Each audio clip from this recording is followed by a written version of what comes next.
हमने देखा था कि कैसे इजरायली लोग जो असुर के गुलाम होते हैं, बेबीलोन के गुलाम होते हैं और फारस के गुलाम होते हैं और यूनान के गुलाम होते हैं।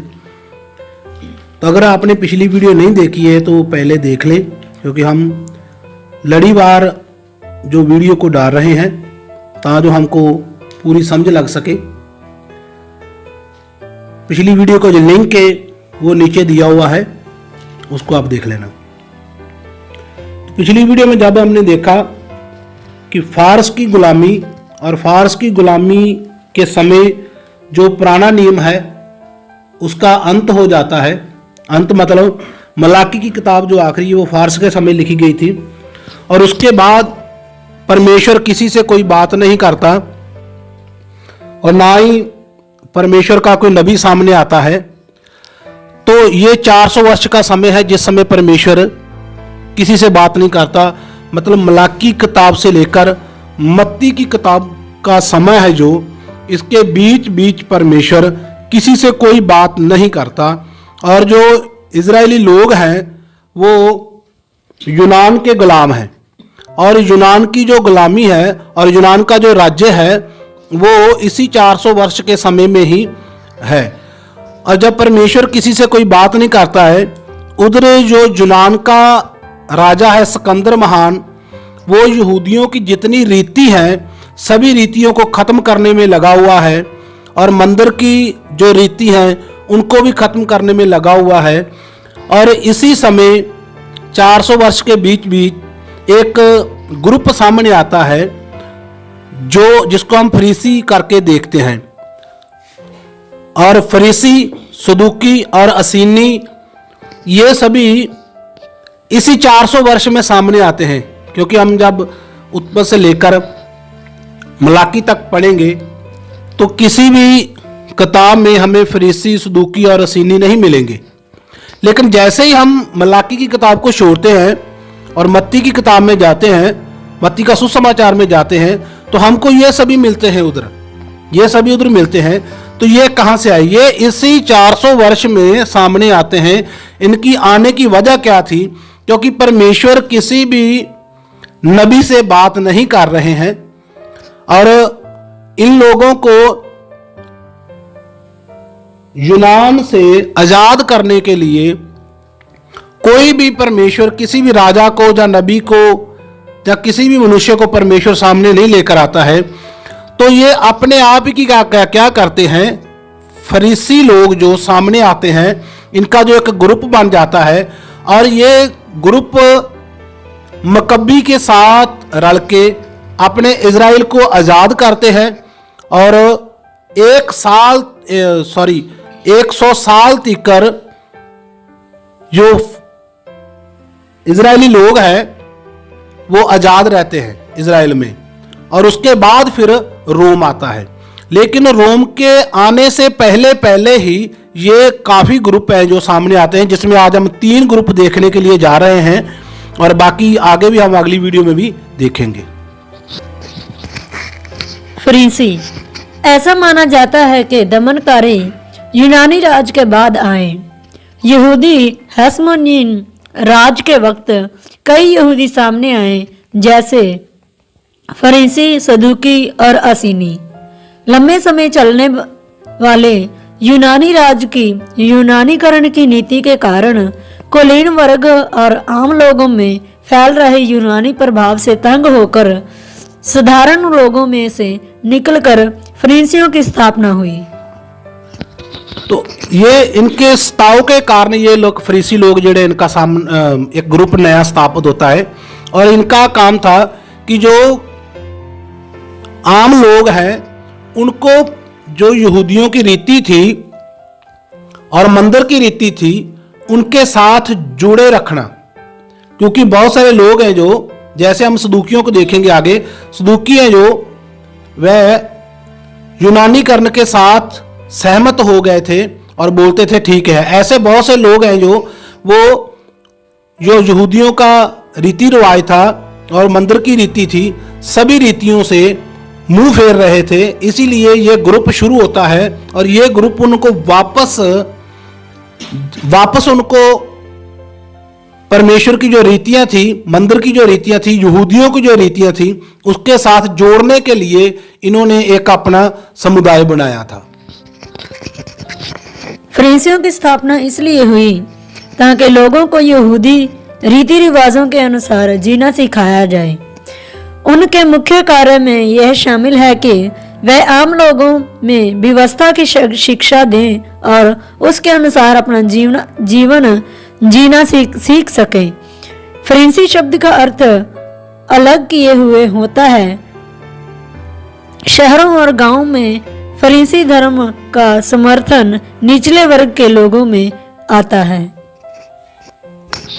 तो ये जो फरीसी लोग थे ये आम से लोग थे, मतलब ज़्यादा अमीर लोग नहीं थे।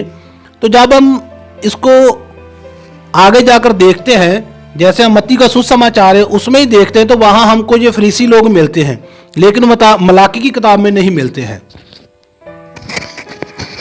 मत्ती 23:13 हे कपटी शास्त्रियों और फरीसियों, तुम पर हाय, तुम मनुष्य के लिए स्वर्ग के राज्य का द्वार बंद करते हो, ना तो स्वयं ही उसमें प्रवेश करते हो और ना उसमें प्रवेश करने वालों को प्रवेश करने देते हो। यह कपटी शास्त्री और फरीसियों, तुम पर हाय, तुम विधवाओं के घरों को खा जाते हो और दिखाने के लिए बड़ी देर तक प्रार्थना करते हो, इसलिए तुम्हें अधिक दंड मिलेगा। तो यीशु मसीह का इन लोगों से सामना होता है। इन लोगों ने पहले तो फरीसी लोगों ने इजरायली लोगों को परमेश्वर की रीति पर चलने के लिए अपना समुदाय खड़ा किया था, लेकिन बाद में क्या करते हैं, ये परमेश्वर की जो रीतियां हैं उसको बहुत ज्यादा बढ़ाकर लोगों के ऊपर डाल देते हैं। लोग उस बाहर को सहन नहीं कर पाते हैं। इसलिए जब यीशु का सामना होता है इनके साथ, तो यीशु इनको कहता, हाय फरीसियों, क्योंकि तुम लोग क्या करते हो, परमेश्वर की जो व्यवस्था है उसको सिखाते हो, लेकिन तुम व्यवस्था को सही तरीके से नहीं सिखाते हो, बहुत ज्यादा बोझ उन पर डाल देते हो। तुम क्या कहते हो, एक मनुष्य को अपने साथ लेने के लिए, मिलाने के लिए ढूंढते हो, जब वो आ जाता है तो उसको और भी ज्यादा नरक का भागीदार बना देते हो।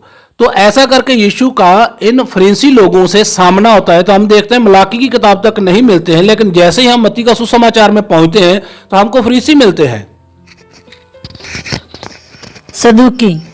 सदूकी शब्द लेवियों के जाजक सादोक के नाम से लिया गया है।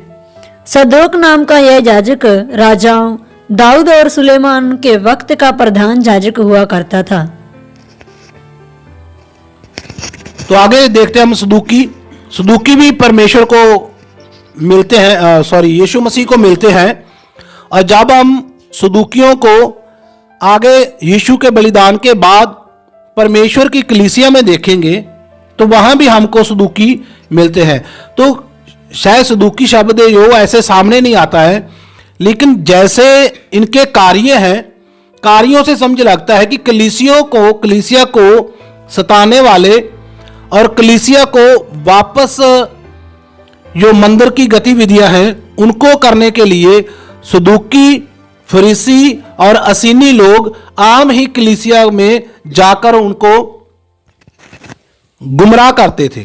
तो वो हम देखेंगे कैसे कैसे मिलते हैं, लेकिन पहले हम देखते हैं जो सदूकी हैं, ये जो हिजकिया की किताब है, वहां जो सदोक राजा है और जाजक है, वो सदोक जाजक की वंशावली से आने वाले लोग हैं ये। इसलिए ये क्या कहते थे, ये फरीसियों के बाद ये भी ग्रुप नया स्थापित हो जाता है। कैसे? क्योंकि फरीसी हैं जो, वो परमेश्वर की जो व्यवस्था थी और जो रीति रिवाज थे उनको सिखाने के लिए सामने आते हैं।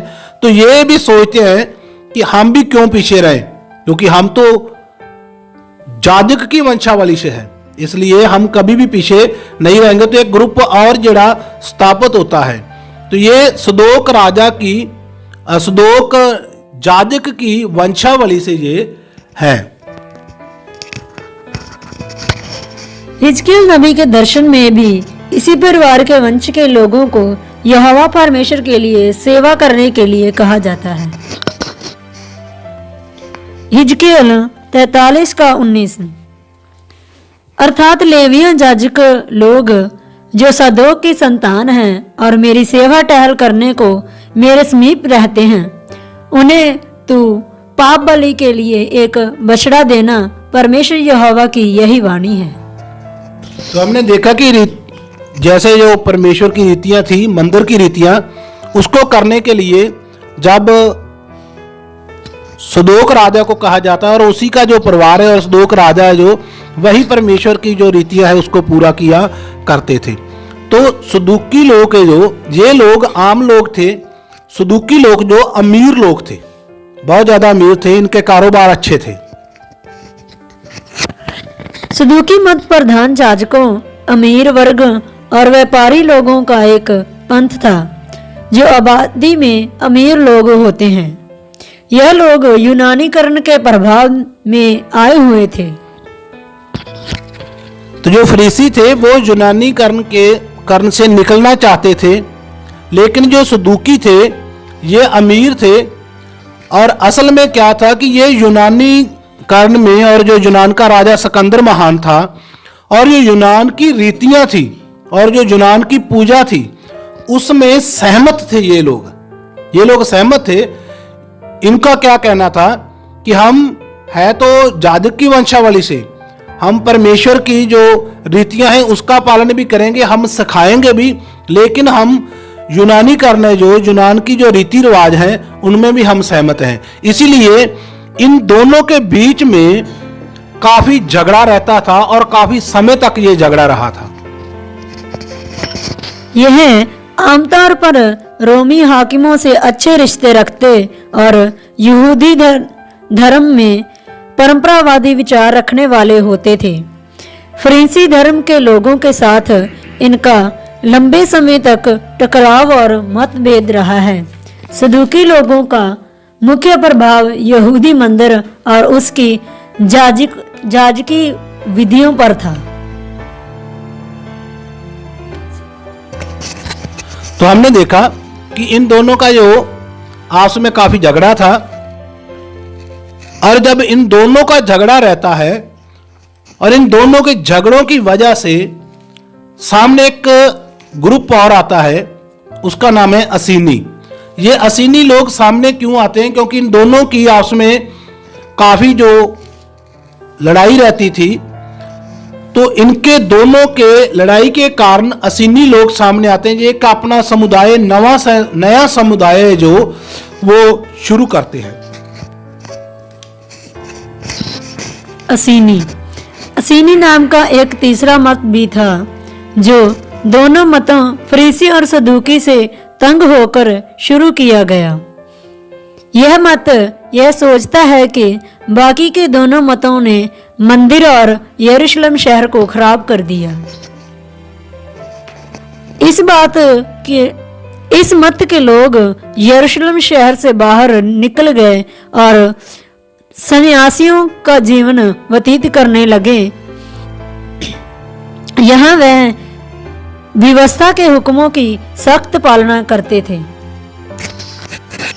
तो इन दोनों की वजह से ये सामने आते हैं, लेकिन ये अपने आप में काफी ज्यादा व्यवस्था का पालन करने वाले बन गए। यहां तक कि इन लोगों ने सन्यासी जीवन शुरू कर दिया, यानी ये जंगल में रहने लगे। और हमको ये नए नियम में कहां मिलते हैं? तो इनका जो कहना था व्यवस्था के अनुसार कि लोग व्यवस्था को पूरा करके स्वर्ग में जा सकते हैं, और हम व्यवस्था को पूरा करने के लिए जंगल में चले जाते हैं, और जंगल में रहेंगे तो हम कोई भी पाप नहीं कर पाएंगे, और कोई पाप नहीं करेंगे तो हम स्वर्ग में चले जाएंगे। यहां तक इनका यह भी कहना था, ये असीनी लोग शादी नहीं किया करते थे। और जैसे ही यहां यीशु मसीह अपनी सेवा में, और सेवा के बाद यीशु मसीह बलिदान देते हैं, और बलिदान के बाद यीशु मसीह की पवित्र कलीसिया स्थापित होती है। तो जैसे ही परमेश्वर के दास जो पवित्र कलीसिया स्थापित करते हैं, वो कलीसिया में तीनों ग्रुप और साथ में जो गुरु थे वो भी कलीसिया में जाकर कलीसिया को गलत शिक्षा देते थे और वापस जो मंदिर की रीति है और यहूदियों की पुरानी रीति है उस पर चलने के लिए कहते थे। तो ये हमको उधर मिलते हैं, जैसे हम देखते हैं कुरिन्थियों में भी ये लोग असीनी लोग वहां भी मिलते हैं। कुरिन्थियों 7:28। परंतु यदि तू विवाह भी करे तो पाप नहीं, और यदि कुंवारी ब्याही जाए तो पाप नहीं, परंतु ऐसों को शरीर को दुख होगा और मैं बचाना चाहता हूँ। तो देखते हैं हम पौलुस जब कुरिन्थियों में जाकर परमेश्वर की कलीसिया को स्थापित करता है, उधर 1.5 वर्ष तक रहते हैं और वहां रहकर कलीसिया को स्थापित करते हैं। तो उसके बाद जब वहां से पौलुस निकलता है और अफसोस में चला जाता है, तो उस समय जो कलीसिया रह गई वहां ये लोग चले जाते हैं।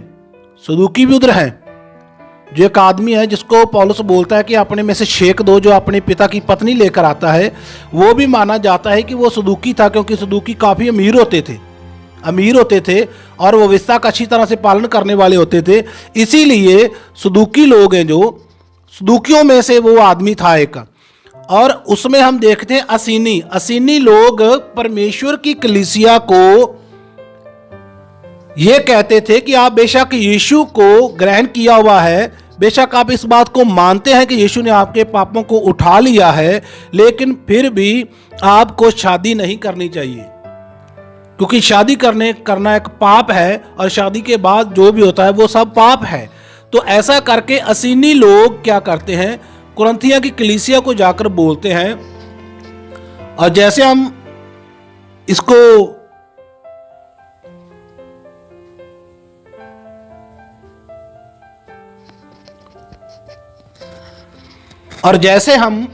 कुरिन्थिया के खत को पढ़ते हैं 7 अध्याय को, तो वहां पे लिखा हुआ है कि जो पौलुस को ये कुरिन्थियों के लोग खत लिखते हैं और पूछते हैं कि अभी हमको शादी के विषय में और तलाक के विषय में क्या करना चाहिए। तो पौलुस उनको बोलता है कि अगर कोई कुंवारी लड़की और लड़का शादी करता है तो कोई पाप नहीं है, ऐसा कुछ पाप नहीं है। आपको क्या करना है, खाली यीशु मसीह पर विश्वास करना है और जो परमेश्वर में शुरू में शादी की थी और आशीष दी थी, उसी आशीष में आप रहो और आपको स्वर्ग जाने से कोई रोक नहीं सकता। लेकिन असीनी लोग उधर जाकर क्या कहते थे कलीसिया को कि आप शादी मत करो, लेकिन पौलुस बोलता है शादी करो। ऐसा ही हम एक और जगह पे देखते हैं, जब इब्रानियों में देखते हैं हम, तो इब्रानियों में भी हमको यही लोग मिलते हैं, जो इब्रानियों की कलीसिया है वहां पे भी यही बात कही जाती है कि आप शादी मत करो। लेकिन पौलुस जो इब्रानियों को खत लिखने वाला है वो क्या बोलता है, इब्रानियों 13:4 और 5। विवाह सब में आदर की बात समझी जाए और विवाह बिछौना निष्कलंक रहे, क्योंकि परमेश्वर व्यभिचारियों और परस्त्रीगामियों का न्याय करेगा। तुम्हारा स्वभाव लोभ रहित हो और जो तुम्हारे पास है उसी पर संतोष करो, क्योंकि उसने आप भी कहा है, मैं तुझे कभी ना छोड़ूंगा और ना कभी त्यागूंगा। ना कभी छोड़ूंगा और ना कभी त्यागूंगा। तो फरीसी लोगों का ये कहना था कि शादी मत करो, लेकिन इब्रानियों का जो लेखक है वो कहता है विवाह करना सब में से आदर के योग गिना जाए, आदर के योग समझा जाए। तो ऐसा करके हम देखते हैं उधर भी ये असीनी लोग ही थे जो कलीसिया को जाकर गलत शिक्षा देते थे, और जिसको हम देखते हैं कि जितने भी परमेश्वर के दास, जो परमेश्वर की कलीसिया स्थापित करने वाले और उसके बाद उनको खत लिखने वाले, वो अक्सर बोलते हैं झूठे गुरुओं से बचो, झूठे नबियों से बचो। तो झूठे जो गुरु थे वो पास्टर नहीं थे। आज क्या होता है कि एक पास्टर दूसरे पास्टर को झूठा गुरु या झूठा नबी बोलता है, वो नहीं थे। ये फरीसी, सदूकी और असीनी और आगे देखेंगे हम गुरु, ये जाकर कलीसिया को उल्ट शिक्षा देते थे। जो मंदिर की, जो यहूदियों की दूसरी पुरानी रीतियों हैं, उनको पूरा करने के लिए कहते थे। इसीलिए पौलुस और दूसरे जो परमेश्वर के दास हैं जिन्होंने कलीसिया स्थापित की और कलीसिया को खत लिखे हैं, इन्हीं से बचने के लिए कहते हैं, क्योंकि आगे हम आने वाले समय में एक एक खत को, एक एक आयत को पूरी तरह से सीखने वाले हैं। तो हम क्यों पहले इसको सीख रहे हैं, ताकि हमको वहां जाकर थोड़ी आसानी हो पढ़ने में। इसलिए हम पहले ही देख रहे हैं कि ये जो मत हैं कहाँ से निकले और इनका जाकर कलीसिया में क्या क्या कार्य था, उसको सीखने के लिए हमने ये सब इसीलिए देख रहे हैं। तो असीनी लोग उधर गए और परमेश्वर का दास बोलता है कि विवाह करना के योग्य समझा जाए। ऐसा करके वो देखता है और बोलता है कि अगर आप विवाह करोगे तो परमेश्वर आपको कभी छोड़ेगा नहीं, कभी भी छोड़ेगा नहीं। कि अगर आपने शादी कर ली और परमेश्वर यीशु मसीह आपको छोड़ देंगे और आप नरक में चले जाओगे, ऐसा नहीं है। परमेश्वर कभी भी आपको छोड़ेगा नहीं, लेकिन असीनी लोगों से बचकर रहो। आमीन।